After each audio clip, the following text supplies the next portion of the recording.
가기사는 증시 각도기. 안녕하세요. 전문대 증시 아침판 안지원입니다. 네, 안녕하십니까. 각도기 각산준입니다. 이 네. 정도 오를 거면 차라리 빠지는 게 더 좋을 뻔했어요. 그쵸. 신기록이라도 한번 세워보게. 네. 9거래일 연속 하락한 적이 이제 별로 없었는데 2000년이죠. 2000년까지 거슬러 네. 올라가요. 굉장히 많이 거슬러. 잠깐 그런 생각이 들었어요. 오늘 9거래일 연속 빠지면 뭐 역사적인 뭐 기록이니까 코덱스 레버리지를 잠깐 사는 것도 뭐 나쁘지 않겠다라는 생각이 잠깐 들었어요. 네. 네. 추천은 아닙니다. 네. 네. 뭐 기록적인 하락이었으니까 뭐 네. 폭은 크진 않았습니다만 연속으로는 약간 단도 투자 느낌이죠. 이제 뭐 더 떨어질 것보다는 네. 네, 올라갈 놈이 좀 단기적으로는 좀 있지 않을까 네. 라는 생각이 잠깐 들었는데 코스피가 막판에 플러스로 전환을 해서 0.04% 플러스가 네. 됐어요. 분하다. 네. 신기록 세울 수 있었는데. 네. 네, 근데 코스닥은 1% 하락을 했습니다. 네, 코스닥은 2차 전지도 많이 빠지면서 예. 예. 그래서 연초 대비해서는 코스닥은 그래도 플러스 유지하다가 오늘 마이너스 0.8%로 전환을 했고요. 예. 코스피는 한 5% 빠진 수치입니다. 네. 오늘 금융업종이 제일 많이 올랐습니다. 한미사이언스가 오늘 OCI 그룹과의 통합 이슈 때문에 제일 많이 상승했고요. 네. 요즘 카카오뱅크, 카카오페이, 이 카카오 그룹주들이 요즘 굉장히 좋은 흐름 보이고 있습니다. 운수장비에서는 이제 기아, 현대차 뭐 3%대 1% 정도 이렇게 상승을 했고요. 섬유유복이 제일 많이 빠졌습니다. FNF가 신저가 기록을 했습니다. 오늘 네. 또 3.3% 하락을 했는데 한창 좋은 얘기만 자주 들리던 회사였는데 요즘 굉장히 좋지 않은 것 같습니다. 4분기 컨셉 미달할 것으로 좀 전망이 나오고 있죠. 아무래도 중국하고 연관이 있으면은 뭐 일단 만만치 않죠. 생산자 물가지수 마이너스 계속 나오고 있으니까. 네. 네. 뭐 1월 2일부터 1월 12일까지 그러니까 1월 올해 들어서 지금까지 목표가를 하향한 보고서가 한 105개 정도 나왔는데 네. 제일 많았던 종목이 FNF랑 호텔신라라고 합니다. 네. 그만큼 이제 중국에 대한 기대감이 조금 4분기에는 기대치를 충족을 못했다라고 볼 수 있을 것 같습니다. 네. 건설과 화학도 그 다음으로 좀 많이 하락을 했습니다. 예. OCI 홀딩스와 한미사이언스 그룹 통합 이슈가 먼저 이제 지난 금요일 장 끝나고 나왔는데요. OCI 홀딩스가 7,700억을 투자해서 한미사이언스 지분 27%를 보유해서 최대 주주가 바뀌게 됩니다. 송영숙, 임주현 기존의 이제 주요 주주들은 OCI 홀딩스 지분을 갖게 되는데요. 한 10% 정도 합쳐서 보유하게 되고 OCI 홀딩스가 이제 투자하는 7,700억 중에서 5,300억은 현금으로 2,400억은 삼자비정 유상증자를 통해서 한미사이언스 지분을 매입을 한다라고 네. 알려졌습니다. 오늘 OCI 홀딩스가 주가가 한 4% 하락했거든요. 네. 뭐 크게 뭐 기업 가치 변동은 이번 그룹 합병으로 인해서 뭐 없을 걸로 좀 예상을 많이 하는데 특히 이제 유상증자 요거는 일단 단기적으로는 명확한 주주가치 희석 이슈다 보니까 OCI 홀딩스의 하락은 주주가치 희석 때문이다라고 볼 수 있을 것 같습니다. 지분 변동은 이렇게 변화가 됩니다. 네. 네, 요거는 OCI 홀딩스와 한미사이언스 각각의 지분율인데요. 재밌는 점은 이제 경영권 분쟁 가능성이 좀 제기가 되고 있습니다. 그렇죠. 이번 통합에 대해서 이제 기존의 한미사이언스 주요 주주인 임종윤, 임종훈 이렇게 한미약품 주요 주주들 장남과 차남인데요. 공식적으로 좀 반발을 했습니다. 그래서 임종윤 사장에 따르면 단독 보도가 나왔었는데요. 통합 계약은 명백하게 위법 소지가 있다. 경영권 분쟁 와중에 삼자비정 유상증자라는 것은 불법이다. 이건 대법원 판례도 있습니다. 가처분 신청에 나설 것으로 이제 알려졌고요. 추가로 지분 확보를 위한 총알은 확보가 됐다라는 입장이네요. 그래서 공개 매수에 대한 질문에 대해서는 뭐 그것까지 안 해도 될 것이다라고 언급하면서 약간 자신감을 내비친 그런 모습을 좀 보였고요. 당장의 지분율 차이는 좀 있습니다. 통합 후에 이 반발하는 두 명의 지분율은 약 17%. 반면에 이제 기존 송영숙, 임주현 주요 주주 그리고 OCI 홀딩스까지 합하면 42% 정도이기 때문에 지분율 차이가 아직은 좀 많이 있습니다. 저는 이걸 딱 보고 정말 좀 속된 표현이지만 배달인 형제인가? 라고 처음에 생각을 했어요. 네. 배가 같더라고요. 이게 참 돈이 무서워. 네. 돈 있는 집안에 참 싸움이 많이 나는 것 같아요. 돈이 피보다 진하네. 같은 형제고 부모 자식 간 아니야. 엄마 아닙니까, 엄마. 그렇죠. 엄마하고 큰아들하고 싸우는 거 아닙니까, 지금. 당황스럽네. 네. 네. 참 이게 어머니와 이제 장녀가 이제 한 편이고 그렇죠. 장남과 차남이 한 편이고 반발을 하고 있죠. 이거 참 놀라운 일이에요. 이 임성기라고 예전에 그 저기 종로 그 창신동 입구에 임성기 약국이라고 있었어요. 요 창업주 이름을 따가지고. 네네네. 창업주 이름 딴 게 아니라 아, 창업주가 세운 원래 약사예요, 약사. 아, 예. 거기서부터 시작한 거거든요. 보령 약국도 그렇지 않습니까? 야, 근데 참 바쁘게 살다 보니까 이 형제 우애가 제대로 못 세워진 건가? 아니면 돈이 그렇게 형제 우애를 가른 건가? 근데 형제 우애는 갈라지는 거 많이 봤는데, 저기 모자간에 이렇게 갈라지는 거 좀 당황스럽네요. 네. 돈은 뭐 없어도 문제인데 너무 많아도 문제인 것 같아요. 그렇죠. 이 과연 의미가 있는가 이런 생각도 드네요. 네, 뭐 임성기 회장 탈계 이후에 상속세를 한 5천억 원 정도 내야 된대요. 요거 마련을 위해서 한미그룹은 이번 결정을 했던 걸로 보이고 OCI 홀딩스는 바이오 포트폴리오 확대를 위해서 이번 결정을 좀 한 걸로 보입니다. 네. 증권사 더코멘트는 대부분 뭐 근본적으로 주가 영향을 미칠 이슈는 단기적으로는 아니다. 뭐 장기적으로는 시너지가 예상이 된다. 뭐 이렇게 전망을 했고요. 반대로 좀 부정적으로 전망을 한 곳은 키움증권. 여긴 좀 단기적으로 좀 봤는데요. 지주사 전환 당시의 성장 전략인 신재생 에너지보다는 이제 제약업과의 포트폴리오 통합이 회사의 당면 과제가 되었기 때문에 단기적으로는 기존 투자 포인트인 미국 폴리실리콘 시장의 타이트한 수급에 대한 초점이 좀 약화가 됐고 3자 배정 유상증자 요거에 따른 희석 효과를 반영해서 목표가를 14만 원에서 13만 9천 원으로 아주 조금 내리긴 했습니다. 네, OCI 홀딩스에 대한 리포트입니다. 네, 그리고 수에즈 운하 요거 운항 차질 이슈가 점점점 점입 가경인 것 같아요. 컨테이너 선박의 이동량이 최대 80% 정도 급감을 했다고 합니다. 예멘의 후티 반군의 선박 공격이 11월부터 시작이 됐죠. 12월 중순 들어서 공격이 점점 확대가 되다가 지난주에는 미국의 유조선까지 납포를 했다라는 소식도 좀 들렸습니다. 그래서 미국을 비롯한 연합군이 반격에 나서면서 긴장감이 계속 올라가고 있고요.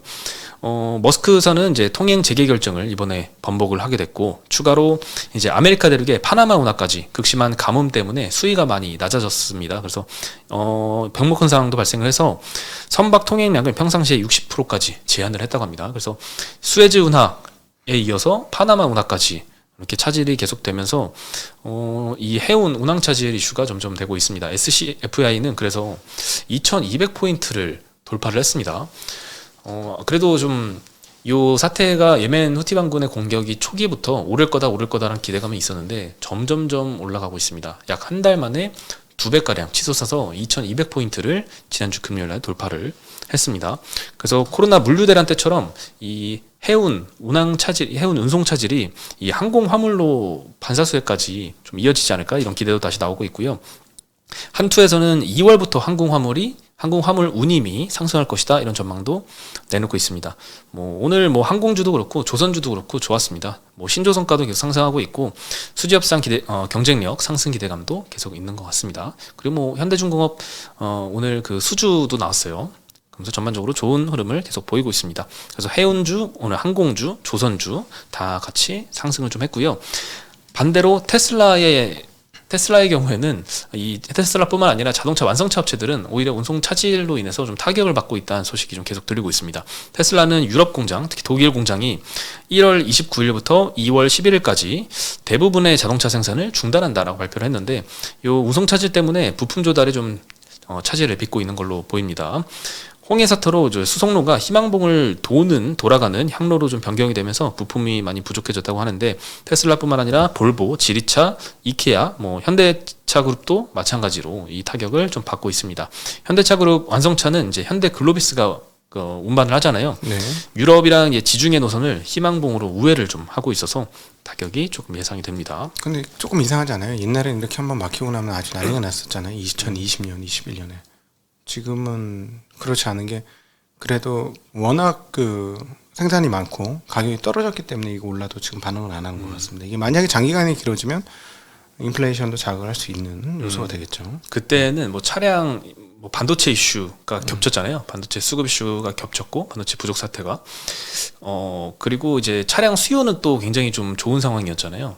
모든 게 공급이 부족했었죠. 네. 거기에다 저런 사태가 벌어졌는데 지금은 공급이 풍족한 상태에서 발생해서 네. 아직까지는 큰 영향은 아닌 것 같습니다. 네. 수요가 뭐 피크 찍고 좀 내려가고 있는 이런 상황이라서 조금 그나마 영향은 아직까지는 다행인 것 같습니다. 네. 그리고 EU에서 이제 집행위원회가 대한항공과 아시아나의 합병을 조건부 승인할 것이다 라는 내용의 보도를 로이터 통신에서 보도를 했습니다. 23년 5월 달에 EU 집행위가 합병으로 인한 독과점 우려를 제기를 하면서 시정 조치를 요구를 했습니다. 그래서 여기에 대해서 대한항공이 시정 조치안을 제출했는데 이 제출한 게 받아들여진 게 아닌가 이렇게 보이고요. 대한항공이 제출한 시정 조치안에는 아시아나의 화물 사업을 분리 매각하는 방안, 그리고 중복되는 유럽의 4개 노선, 요 운수권 매각하는 방안, 요 LCC에 매각하는 걸로 알려졌거든요. 그것들이 좀 포함이 되어 있어서 이제 좀 막바지에 다다르고 있는 게 아닌가 이런 기대감 때문에 오늘 아시아나가 6% 정도 급등을 했습니다. 그리고 오랜만에 온라인 파트너스, 요 이름 오랜만에 좀 듣지 않나요? 네. 저희 대담에도 나오셨었죠. 네, 나오셨죠. 1년 전에만 해도 시장이 엄청나게 영향을 많이 줬어요. SM 사태로 굉장히 좀 많이 알려졌고 은행에 주주 환원을 했죠. 그리고 JB금융지주는 무려 한 14% 지분을 취득을 했고 다른 한 7개 정도에 되는 금융지주의 지분을 전부 다 짜라락 이렇게 확보를 하면서 좀 기대감이 많이 있었고 실제 은행주들이 작년 1월 달에 굉장히 많이 폭등을 했었는데 다시 한번 시도를 하고 있습니다. 은행지주 7곳에 주주 서한을 보냈습니다. 온라인이. 그래서 주주 환원을 좀 요구를 했는데요. 요구 사항은 이렇습니다. 보통주 자본 비율이 12.5%에 도달할 때까지는 위험 가중자산 성장률을 연 3, 4% 정도로 제한을 하고 주주 환원율을 1년에 2, 3%포인트씩 인상하라 라는 내용입니다. 일단 12.5%라는 기준은 기존의 금융사들이 이 기준을 넘어가면 우리 주주 환원에 돈 쓰겠습니다 하는 그 기준과 되게 유사합니다. KB는 13%, 신한은 12%로 내렸죠. 그래서 12.5%는 뭐 기준이 뭐 적절한 수준인 것 같고요. 그리고 이제 이 위험 가중자산 요거는 이제 대출을 많이 해주는 데 쓸 거냐 아니면 이거를 주주 환원을 쓸 거냐인데 대출을 해주는 데는 이제 그만 쓰고 가계대출을 줄이는 게 또 정부의 기조다 보니까 그 기조에도 맞춰서 늘어나는 순이익을 가만히 놔두면 이제 자본 활용도가 낮아지고 요거를 대출로 많이 해주고 이렇게 하기보다는 주주 환원에 쓰자 이렇게 이해를 하시면 될 것 같습니다. 네. 이거를 아주 잘 실현을 했던 기업이 하나 있죠. 많이 언급도 했었는데 메리츠 금융지주입니다. 그리고 그 반대로 하나금융지주가 있는데 하나금융지주의 시총을 메리츠금융지주가 거의 따라잡았다라는 소식입니다. 이게 2023년 들어가지고 하나금융지주가 잠깐 1월 달에 급등을 했죠. 그때 당시에 온라인의 주주 환원 요구가 좀 있었고요. 그 이후에 그게 조금 흐지부지 되면서 하나금융은 그냥 주가가 그냥 밑에 있는데 그 사이에 메리츠는 적극적으로 계속 주주 환원을 이어가면서 주가가 엄청나게 많이 치솟았습니다. 네, 저는 그냥 액면가죠. 그 시총은 거의 이제 붙었다는 얘기죠. 두 개가. 그렇죠. 시총이 많이 붙었죠. 당시에 뭐 메리츠금융은 증권, 화재, 지주 요거 3, 4병까지 해서 이중 상장으로 인한 디스카운트까지 좀 해소가 되면서 좀 시장에서 금융사들의 좀 모범 사례가 되길 이렇게 많은 주주들이 좀 바라고 있기도 합니다.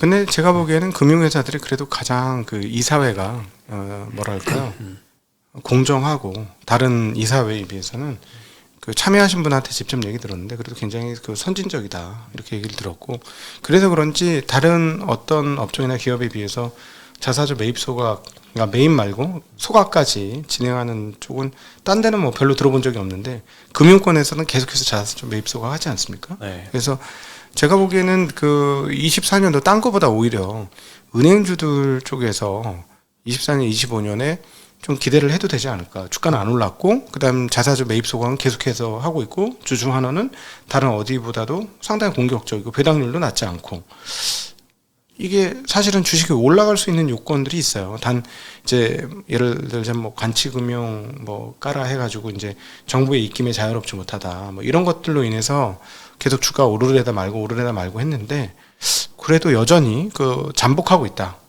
주주 환원 그러니까 주주 환원이 다른 어떤 업종이나 기업들보다 좋기 때문에 요거는 언젠가는 한번 주가를 띄울 요소다라는 생각을 많이 하고 있습니다. 네, 포텐셜이 아주 큰 것 같아요. 그렇죠. 뭐 예를 들면 뭐 전기차, 뭐 2차 전지다 그러면 해외에 있는 2차 전지주들의 뭐 멀티플이 한 30배 받으면 국내도 한 30배 정도 주면 되겠다 이렇게 비슷하게 좀 멀티플을 계산을 하는데 은행주는 너무나 천차가 만별이잖아요. 해외에 대비해서 너무 디스카운트를 많이 받고 있고 그 요인은 너무나 명확하고 거기에 대한 주주들의 요구는 한결같은데 다만 이제 다른 기업들 대비해서 국내 은행주들은 또 회사 자체적으로도 주주 환원에 대한 또 의지가 있잖아요. 다만 정부의 그 조금 어느 정도 컨트롤이 영향을 좀 많이 미치기 때문에 적극적으로 하지 못하는데 뭐 차차 갈 길이죠. 자본금